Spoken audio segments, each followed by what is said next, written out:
Magandang umaga mga kaibigan, dito tayo sa Bagyong Undoy ngayon. Isang i-interview natin ang isang nasalanta ng bagyo. At isang kaibigan natin dito na ano ba ang kanyang karanasan sa Bagyong Undoy. Mga kaibigan, Dax Garas. Ito po nangyari sa kanya sa Bagyong Undoy. Nagkaroon siya ng sugat. Kaya paano mo nakuha yung sugat na yan sa Bagyong Undoy? Madagal na ng kahoy. Mabuti buhay ka pa. Nadulas ako, nadulas.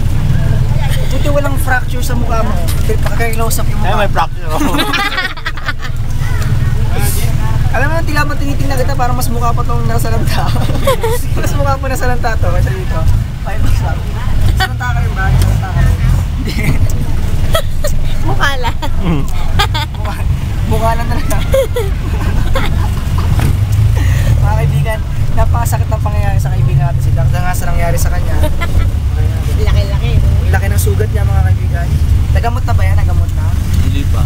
Paggamot mo na yan, baka maglalabas pa rin dyan. Mag-promote ka naman, hinihinom mo. Oo, promote na. Pabili. Thank you nga pala sa Minute Burger. Sponsor namin. Thank you rin. Tsaka papasalamat kami sa sponsor namin, Minute Burger. Sulit sarap kasama, open 24 hours. Hindi na kayo masarap tong coffee drink. Cold coffee. Parang kinik mo rin sa Anjo. Tsaka nagpapasalamat din kami sa Walter Mart. Papasalamat kami sa sponsor namin, Walter Mart. Walter Mart. Emilus. Emilus. Maraming salamat. Tsaka sa Pina. Thank you. Okay, tsaka sa Snyox.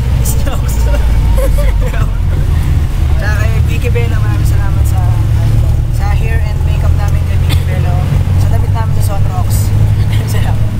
Tsaka sa skin natin, sa Tide Taba. Skin? Tide Taba.